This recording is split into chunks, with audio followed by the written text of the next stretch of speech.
And that's maybe not the kind of science that we want to promote. We want to promote more rigorous and thoughtful and perhaps slower science. Welcome to Reproducibility, an open science podcast featuring early career researchers. I am Jan. I am joined today by Helena.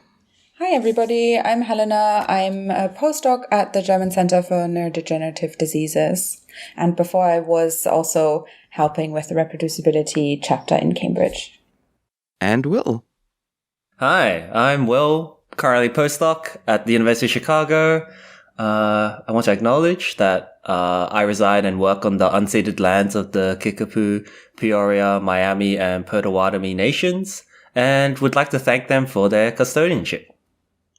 Fantastic. And I'm a PhD fellow in Copenhagen. And guess what I brought today? Got more confusions or annoyances about Copenhagen? No. Today I brought a charging cable. So, Nice. So if I drop out of the recording now, it was because you guys annoyed me too much. Okay, I'm glad you got that sorted. Mm-hmm. You live and learn. Yeah, how are both of you, by the way? How are things? Doing well. Yeah, busy. Things before are. a trip Keeping to the on. US for a conference, so that's very exciting. Oh, nice. Yes.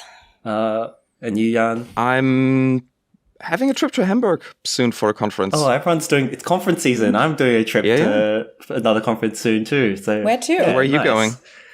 Conference season. Go check out our conference episode, listeners, after you listen to this one. Oh, very cool. I didn't even know there was one. I will check that out later.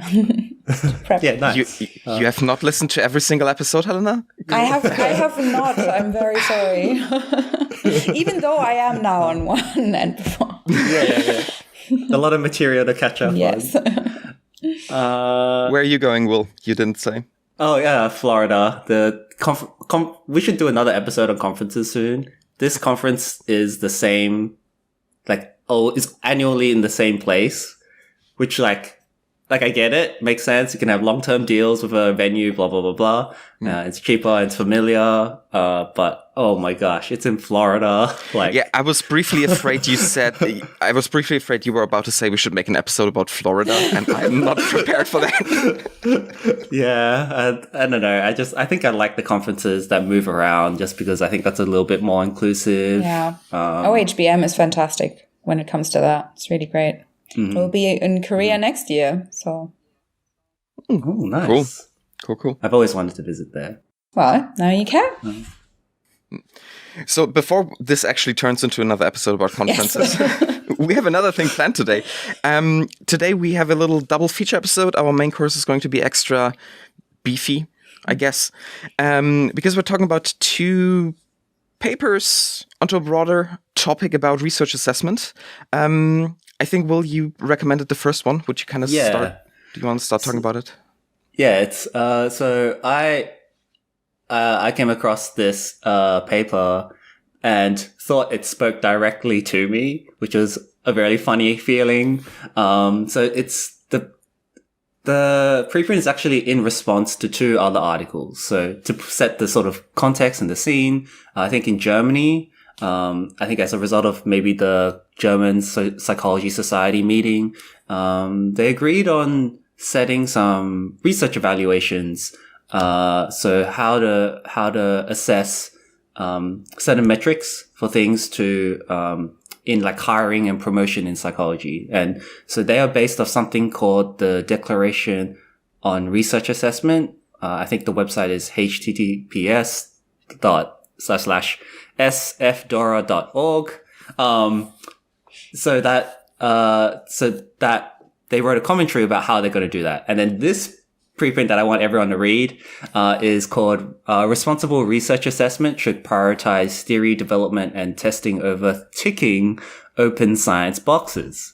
It's Hannah Dahms is the first episode, and it's out of Klaus Oberauer's lab. First episode, first author, I meant. And I think it's a really great preprint because it highlights theory development as an important part of research, and that rigorous science or impactful science isn't necessarily just doing it in terms of an open science. Like open science alone is not sufficient. Like we really need to care about what's actually thought about in the research. And so, people don't really think about that when they assess the research or evaluate how impactful research is. And I want to make sure I say that the preprint says is not saying open science practices are bad. They're just saying we need to think about theory development, like countermeasures on that end of things as well. So I really appreciated that perspective. So yeah, I think it's a really brief preprint, a good one to pause the episode and have a read over before you check out the rest of the episode. That sounds really good. Helena, what did you think about the paper? Yeah, I actually think it made such an important point, really. Like reading through it, I was like, oh my God, I couldn't have said it like this eloquently, but it's something that sort of has been in the back of my mind quite a lot, where I was like, well, it's basically just, again, adding another box, which is quite annoying because we don't just want to add more boxes. We actually want to evaluate quality, because then we might as well just replace the H index by something else. So it definitely spoke to me, similar to what Will was saying. Yeah, I mean, I think, the main problem with the main proposal that I think highlight here is that the main proposal kind of argues for like an quote unquote objective metric based first step, and then a more qualitative second step. And the first step in the original proposal is primarily about not just your raw paper submissions, but all the stuff you do around it, and a lot of open science things, which this preprint also, I think, agrees with, that this is good, but just every time you propose a new metric, it will be immediately turned into a hollow box to tick, right? Yeah. So let's set the context a little bit more. So we currently have a big issue on how we evaluate research, because typically people use heuristics like publication number, like the sheer volume of publication, the prestige of the publications, so like the venue at which these publications are published at, and they provide a heuristic. Like they don't provide a very good metric of research quality at all. Not at all. Maybe just like it's not very reliable. And like let's say when it comes to hiring and promotion, you're probably going to overhire for or overselect for those with resources, or those who game the system to be more flashy, let's say. And that's maybe not the kind of science that we want to promote. We want to promote more rigorous and thoughtful and perhaps slower science. So I appreciate that Dora and these initiatives to introduce more metrics. Like we do need them. We need more better thought out metrics to evaluate research. But at the same time, we don't want to reduce it into more metrics to game or just boxes to tick, which I think was the critical point of the preprint I talked about.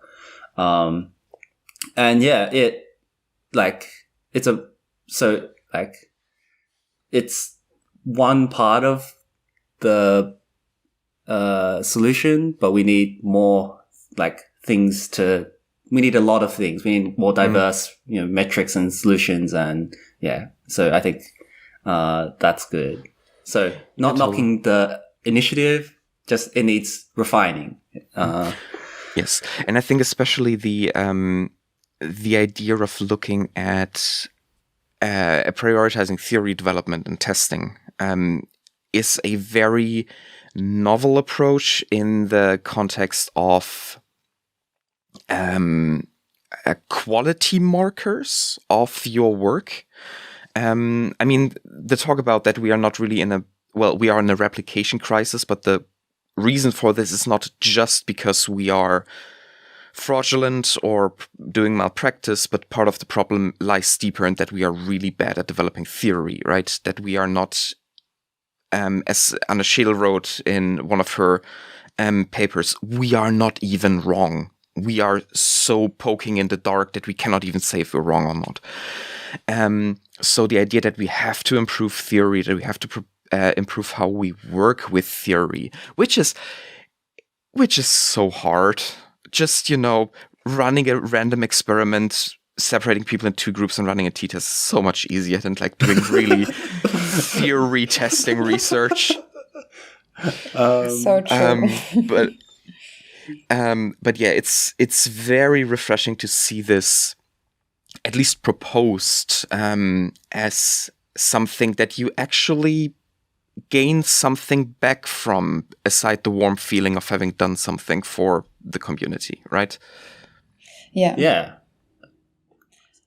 Definitely. Go ahead, Helena. Yeah, thanks. Also just wanted to make sure that, what I was saying about really enjoying that point doesn't mean that I don't also agree with the proposals that were made before, just like you were saying, using them in the way that people just don't continue to game the system.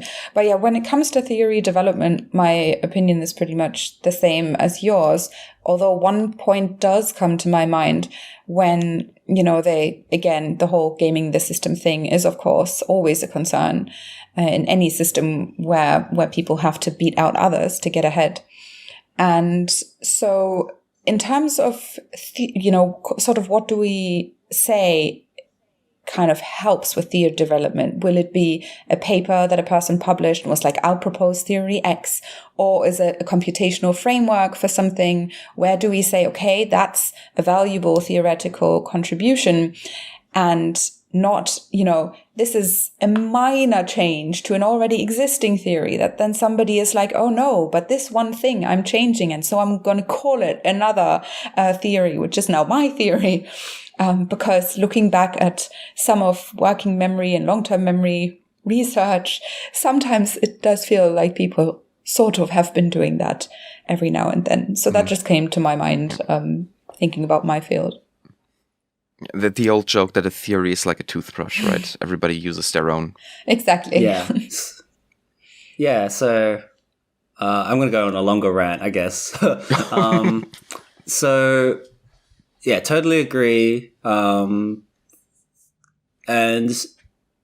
I think, how to evaluate impact of theory or like the theory development in a paper is to read the paper. Yeah, of course. So papers need to be read to see how impactful it is. And one sign of the theory development is if it like changes people's minds or provides like the reader a new perspective. Like this kind of stuff is important. And maybe, I don't think across science we have enough people integrating different perspectives, trying to unify them, or also trying to see where they're incompatible. So then you can test where the, premier current models are competing against each other rather than strawmanning each other's models and trying to claim that your model is the best one, which is not the way to do it. Gonna talk about my old friend Paul Feyerabend from the first episode. But yeah, Jan put it very well, like models are like toothbrushes or theories are like toothbrushes. We don't want to use each other's. And so another way to evaluate theory development is how strongly they do perform what I refer to as counterinduction, or what Paul referred to as counterinduction, how well you build up everyone else's models. How well you try and strengthen each model to then have a, impactful, insightful comparison rather than, say, use the formula of run a null hypothesis significance test even though the theoretical question is not a dichotomy, even though A versus B makes no sense in the field or really is not the question that you want to answer, and running a t-test and saying your p-value proves one way or other. That's not rigorous theory development, really. That's just collecting p-values for the sake of collecting p-values for the sake of getting a paper.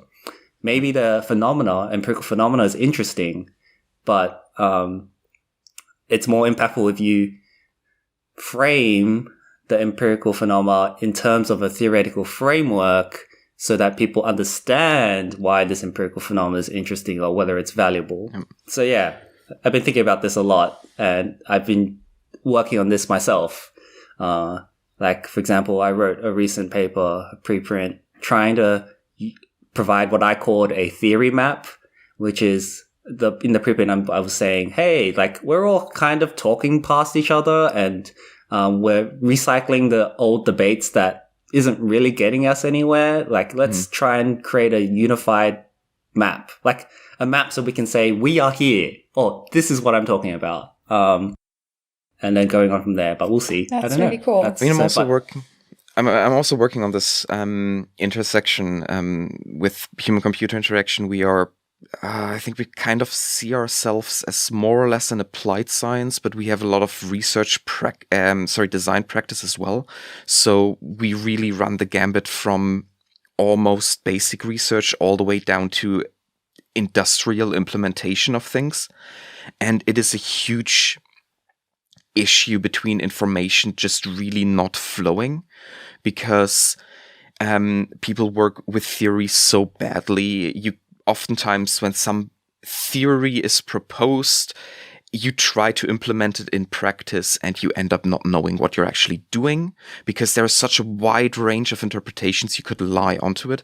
And likewise, then if you implement theory a certain way, kind of test it in a in my case often a game, and your results come back inconclusive, it is so hard to then link that back to theory, because maybe it wasn't supposed to apply here in the first place. It is a huge dark room, right? The dark room looking for a black cat that is or isn't there. So we kind of need a theory about how to be good about coming up with and applying theories. So exactly. One theory to rule them all. I mean, yeah, like one of the weaknesses of psychology is we don't have like a general theory, right? Like maybe in this, like physics, where we have a general theory of relativity, which we can anchor a lot of our findings or research to. Psychology is young and may not have gotten there.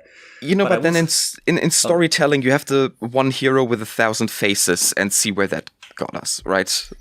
I don't know if one universal theory is a good thing to work towards. Yeah, I know. I like diversity of ideas and perspectives and that kind of thing.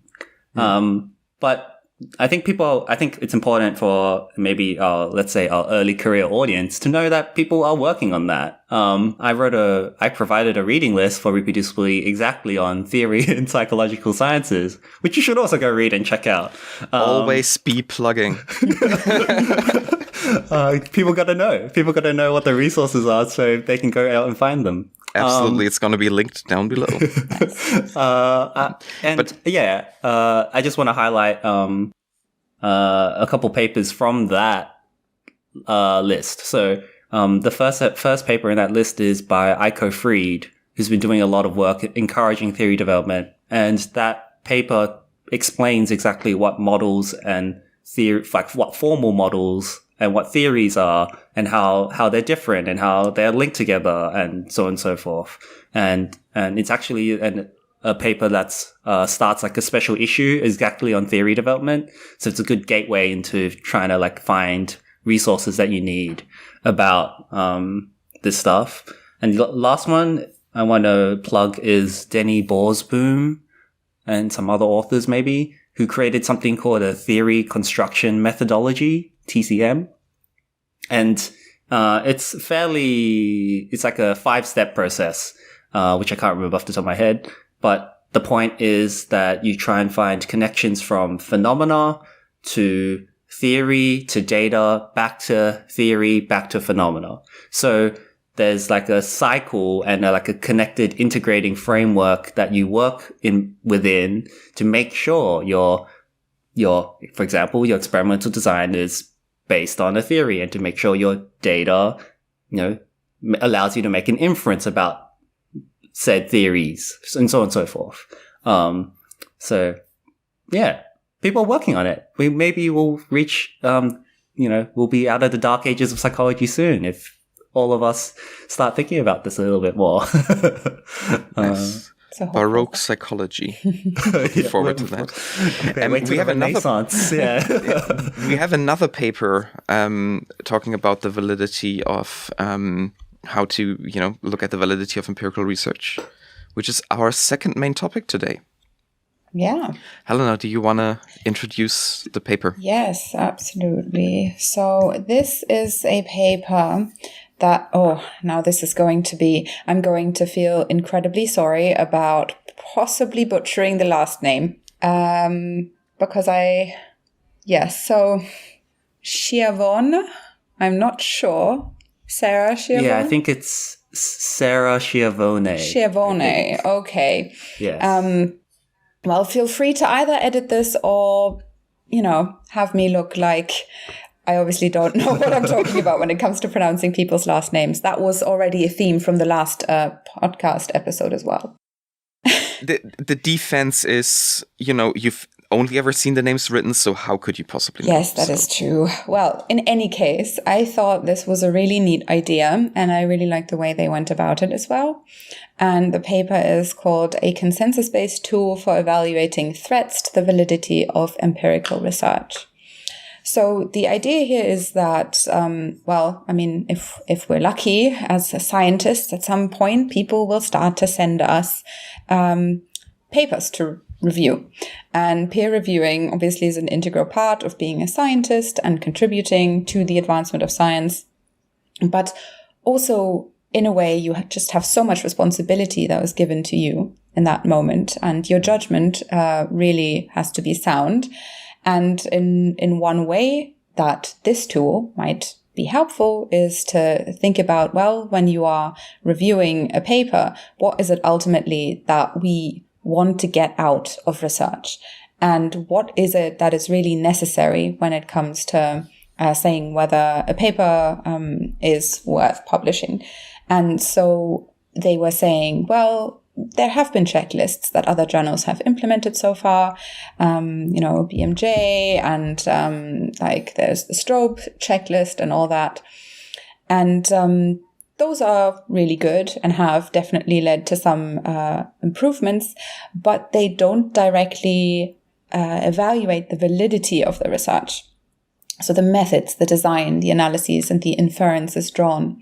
So obviously when we're talking about validity, does the study actually adequately test the question that it put forth, and are the data analyzed appropriately, and are the conclusions and the statistical kind of inferences done well? And so they set out to exactly do that and put together a sort of like a resource that people can then use. And they did this on the basis of a Delphi consensus. So had, I think around 50 or so experts give insight. And they use this for validities framework, where they're saying, there's construct validity that we want. So does the study actually measure what it wants to measure? Then the internal validity. Are the claims about the causal relationships correct? And the statistical validity, obviously, all of the previous two bits could be great, but then maybe you're using crap statistics. Pardon my language. And then the final one is external validity. And so the generalization to the outside world beyond the study.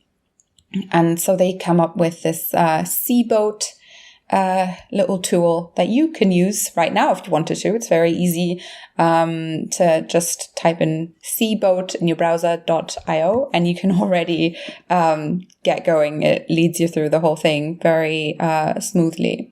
So that was really cool. I don't know if you guys have maybe had a look at it. Yeah, it's a shiny app, I think, and yeah, it's cool. It's like a nice little interface that you can click through and add ratings to each of the components, and download and export out into a HTML or text or whatever to add into your review. Big fan. I think I'm going to start using it when I get my next review request. Yeah. I'm looking forward to that, Yeah. actually. I really do want to use that as well and also kind of going back to what we were saying earlier, actually, if one were to set out and develop their own theory, then evaluating whether a given paper can prove or disprove parts of the theory could also be done with a tool like this. Yeah. Yeah, exactly. Yeah. My pet peeve is seeing people use null hypothesis significance testing and they set up their paper as a dualistic sort of, it must only be theory A or theory B. There's no other possibilities in the world. And then they show it's not theory A, and then they're like, aha, it must definitely be theory B. So, simply going through this, checklist can help identify those kind of situations, sort of, temper the inferences that are made from papers, and encourage the authors to think about what their positions are. To make them in your review, you can say, please reflect on your construct validity, what justifies your decisions here, for example, stuff like that. So yeah, I love that. Yeah. I run into so many papers though, where they start out so vague about the theory they are working with, where I sometimes struggle trying to evaluate these validities because I'm not really sure, where are we in the first place? Yeah. But I mean, that's not the problem with the tool. I mean, that is a pretty quick reject anyways, usually, because then just, hey, you need to start this part over again and come back when you actually know what you're doing. I think actually, sorry, go ahead. Oh, no. It's a little slight jab at, can we talk about some people using peer review as a revision process? Like they submit their paper they submit their paper to a journal, but they know they haven't fully completed it yet. They're just looking for feedback. So they send the paper into the journals, get the reviewers, and then they're like, oh, we've got all these comments, now we can write it a bit better. I've never If done anyone that. does that, you're part of the, I've never if you've done that, you're part of the problem. I agree. That is, scientists already are so stripped for time. So doing that, just, don't hurt your fellow scientists, please. I mean, so far I've only met people who had senior people who had this research strategy. Yeah, we have 8 papers who are ready. I feel good about 2 of them. Let's submit all of them and see how the dice roll. Whoa. Which just... Yeah. No wonder nobody wants to do peer review anymore. Yeah, right. But to add to what Jan was saying about sort of the kind of laying out a theory is very muddy. I guess just one kind of important check is, have you actually described what predictions you should be testing if you wanted to confirm or disprove the theory? If you haven't done that, then that's already kind of failing the very first aspect of what a theory should allow you to do in the end, and how to go about collecting evidence for or against it. Yeah, in the psychological sciences, we need to curb this sort of idiosyncratic, nature of science. I know I mean, yeah. So, I have 2 parallel thoughts at the moment, which is rare for me, but there we go. So we don't want, one problem is we don't want people doing exciting research just because they think it's exciting, right? Or, let's say neuroscience. Neuroscience is very alluring, seductive, or let's say machine learning, applying machine learning to whatever data they have. And, that's exciting and potentially useful, potentially impactful. And we don't really want to curb that. We don't want people to stop exploring and stop trying new stuff. We like that, but we don't want only to do that. We don't want people only doing that.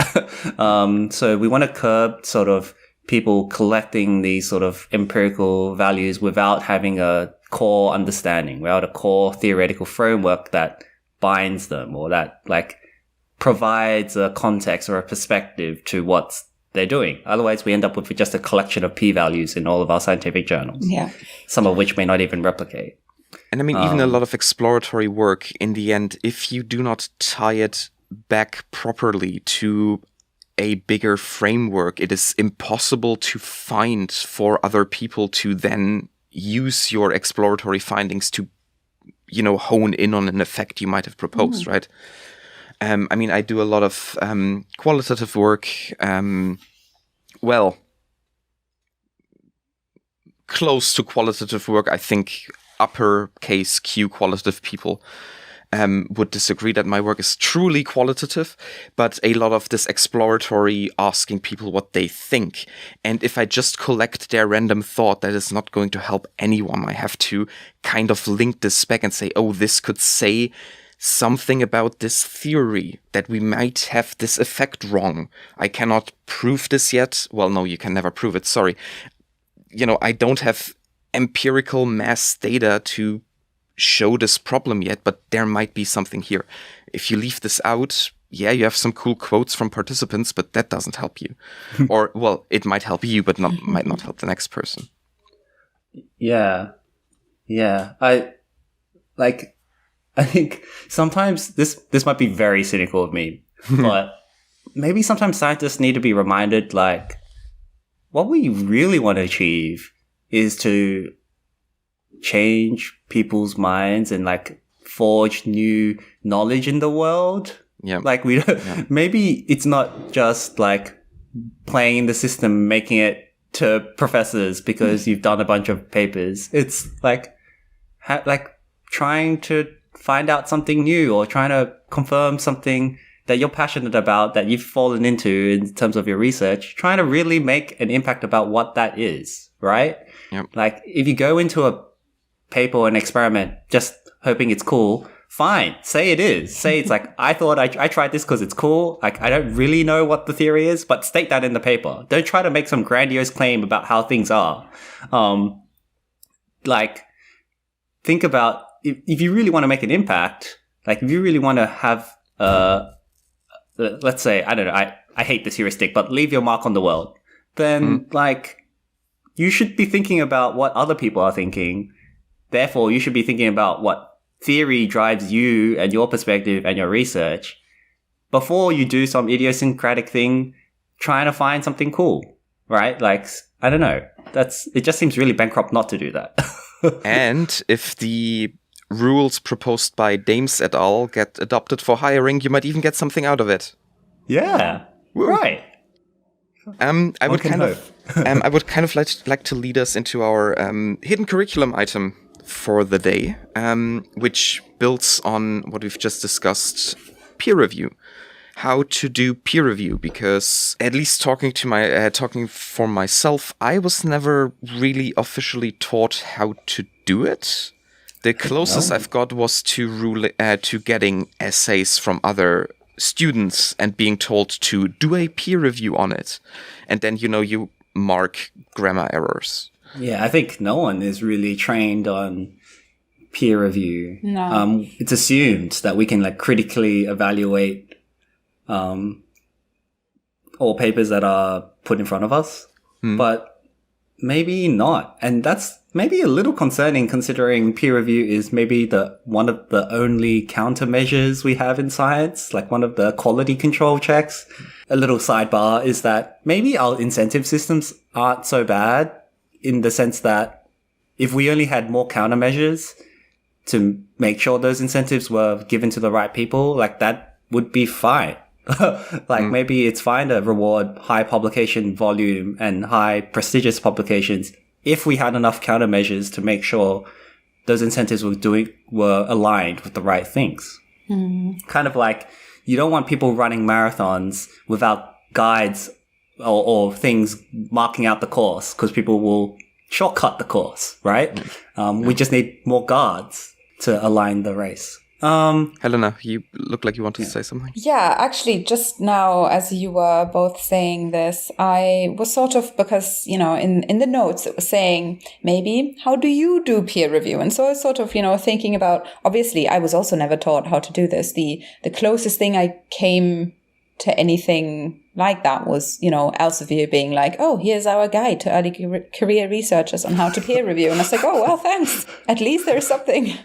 But Thank you, devil. I know. Oh, did it say press accept so we get more money? Okay. Sign in your blood. Maybe I accidentally signed on to some kind of like $500 training course. I don't know. Anyway, so yeah, I was just thinking about, what are do I have a principle about peer review? And I think I was sort of thinking, well, what is the very first thing when it comes to peer review? Well, you just get to see an abstract. And oftentimes I find that, I know why, obviously, but oftentimes I find it very frustrating because I'm like, I honestly don't know whether I'm suited to peer review this. And I don't want to accept peer review requests if I am not certain that I have the expertise to actually evaluate this properly. So for example, if the authors use a method that I have never heard about or have never used myself, and I really don't know anything about it, and I know that it's a centerpiece of their paper, I typically will I will reject the invitation and say, I don't feel that I'm fit to review this, even though maybe the general topic like memory or, cognitive neuroscience definitely does fit within my expertise. And so I was sort of like, well, is that something that people are ever taught? Like, what is the threshold at which you decide, oh, I'm actually qualified to take this on, or better not because I might make things worse? Yeah, I think your key notion that you're bringing up is that we don't know what everyone else is doing. And so there's no norms or standards really with peer review. And if you've been part of the peer review process, you see it all the time. So typically, I think my word count for my peer reviews is like reaches 1,000 words. And the majority of the time, I see people writing like 2-paragraph reviews, saying something like, yeah, it looks fine, maybe fix this thing. And you really don't get the sense that the review was done in a rigorous manner, which doesn't fit with my notion of science. Scary. Overall. So, I'm just like plugging myself a lot in this podcast. I wrote a blog post where I detail each step of my peer review process. In the hopes of getting feedback on it. Like I wanted people to read it and say, oh, I don't think you should be doing this. Or, oh, I like how you're doing this. This is how I do it. And I really didn't get that much feedback on it. A lot of people were like, yeah, this is good. Or I do something very similar. So number one, I have a little faith in how peer review is being conducted. Sort of. Not a lot, but a little bit. There's a glimmer of hope. But yeah, so I wrote this peer review process as a way to try and demystify what goes on. Like imagine the first-gen early career researcher like I was at some point, not knowing, like I just thought submitting my paper to the journal was the end of it and go to two, appropriate reviewers who will do their due diligence to try and help me with the paper, not just try and destroy me. Like, not destroy me, but just try and look for everything that they could that goes wrong, because that's also not productive. It's only much later that I learned how that process was going. So I wrote that peer review process paper. It's freely available to cite and read and whatnot. So that's great. But I We'll detail each step, including the acceptance of the papers to like what I think about. Like for example, I think about whether my workload is too much at the time for me to really put in effort to do a proper review. I mentioned that I've recorded the time that I take to write my reviews. So I've been using a time tracker to estimate how many hours I spend on each thing. And on average for a first round review, I spend about 10 hours in total, split over a few days for like reading and stuff like that. Yep, and I'm also one of those people who just try and reproduce all the analyses, try to get all the open data. I don't know. Something about me is wrong. No, that's really cool. I mean, I wish scientists were doing that more, because, reproducibility crisis could have been, if not completely avoided, but certainly mitigated quite a bit if that was part of the peer review process. Yeah, I mean, frankly, if you could not reproduce the analyses, maybe because they didn't provide, the data and stuff, which still happens a lot, how can you actually, honestly recommend this paper? You couldn't see if what they claim is true, right? I was so annoyed doing a review recently. I'm pretty liberal with data sharing and stuff. I say, hey, in order for me to recommend this paper, I need to look at the data, best case, the analysis scripts, and reproduce it. But, at the end of the day, not my decision, and this outlet doesn't have any hard rule for this, so, I still review what I can, with the big caveat. But I'm still asking, hey, if you don't want to make it public, fine, but, give it to me as a reviewer, limited distribution. And even then, sometimes the answer is no, this is not requested, or this is not required. So, or we're going to make it public after publication, which is also a classic. Yeah. Before we finish, sorry, no, go ahead, Helena. Oh, yeah. One thing I wanted to say to that is that obviously it is great to share data, and that's the preferred option. The problem is, though, that in some fields it can be really difficult to do so. For example, if you're working on neuroimaging data, that's just oftentimes infeasible, especially if you're working on clinical data. All the data that I'm working with right now, I'm not even allowed to, get it anywhere out of this place. So that's a real shame. But maybe in the future things like maybe there are options. I once heard that at least limited distribution for review purposes, which isn't really distribution. You're just giving access to another person, as if there's another person on your research team, which, I heard is more possible than making data publicly available. But even then you might end up with, suddenly NDAs clogging up your I was going to say, process, if you work in Germany, your life is going to be much harder because the data sharing aspects. Well, given how they are going to change the employment for academics in Germany, that might soon be a non-issue because you can't work there anymore anyway. Exactly. Unless you are a full professor within 3 years. But that's a different episode, I think. Anyways, I briefly want to close out with 2 tools I want to recommend if you're having to do peer review. If you don't know them already, one of them is statcheck.io by Sascha Epskamp and Michelle Nuiten. Statcheck.io, you upload a PDF or you just type in the statistics. The test statistics, yes, thank you. If you're using StatCheck Quick by Steve Harosh, yeah. Harosh. He has the pronunciation of his name on his website, actually, and I forgot it already again. Apologies. It is very great. You can quickly check if p-values that are reported are correctly reported, given to test statistics. And the second test I want to recommend, which is a bit more niche, I think, is the GRIM test by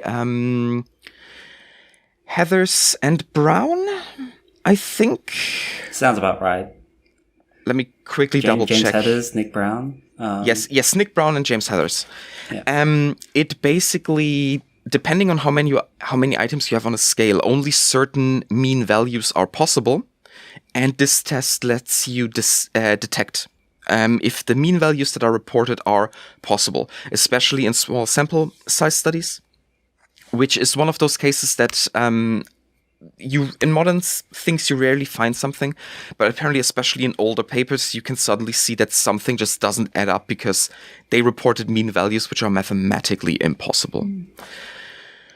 Okay, yes, 2 tests. I like to, quickly run over a paper every time I get one to review, which I think covers a lot of very obvious mistakes people can make. Yeah, and you can run those on your own paper. Like, yes. You can run statcheck.io on your manuscript just to make sure you've reported the p-values correctly. Yes, I've done that several times as well. Yeah, yeah, it's a nice double check. I think a lot of us have a fear that we've copied over something wrong or have a typo, and it doesn't so StatCheck does that for us. I'm still trying to get my whole lab on writing in R Markdown, so I can just have all my analyses right in the paper, so I don't have to manually type it at all. But until that happens, yes, StatCheck is a great way to double check. Yeah. Get rid of that stats paranoia. I certainly do have that. Although, just one very quick note that I wanted to say about peer review. One thing that I was sort of thinking that might help editors as well, because most likely, if you're only inviting 2 or 3 peer reviewers, not every single one of them will be familiar with, will have expertise in all the aspects that a paper is going to touch upon. So I think in the future, and I haven't done this before, but I think now, having discussed this, I will very clearly state how confident I am that I can properly evaluate the different aspects in the paper, and then tell the editor and also, the authors to be like, well, I'm uncertain about this aspect because I don't have the technical expertise. And as a result, if there's another reviewer who comments on this, then obviously that's incredibly important. But if neither of those 2 reviewers has expertise in this particular method that they're using, get another one, because then clearly you should not be confident. Maybe this is something that journals might want to consider asking their reviewers. Totally. With that, I'm going to start the outro because my time in this room is going to run out. Yeah, let's start with Will. Where can people find you? Yeah, you can find me on Twitter while it still exists at Will_Nyam. Also on Mastodon. And that's the best place to keep track of what I'm doing or what I'm thinking about. Perfect. Helena? Yeah, same here. Also mostly active still on Twitter, but, things can change. There, my Twitter handle is @HGellerson, and then it's Helena Gellerson at Fedi Science, and you can also find me on LinkedIn. Yeah, I'm rarely active on Twitter anymore. You can find me best on Mastodon these days, where it's Vonhagen, jb@hci.social. And for more information, as always, go to reproducibility.org. We'd love to hear from you. Please send through any voice clips, questions. You can reach us at our global Twitter account at reproducibility with just the letter T. Or any of our other channels, where our Slack workspace or so on and so forth. We're eager to hear what you think. Yeah. And consider doing your own journal club, because last pro tip, journal clubs where you discuss papers, actually really good practice for critically reading papers for peer review. And with that, have a good day, everybody. Thank you for listening, and bye. Bye. Bye, everyone.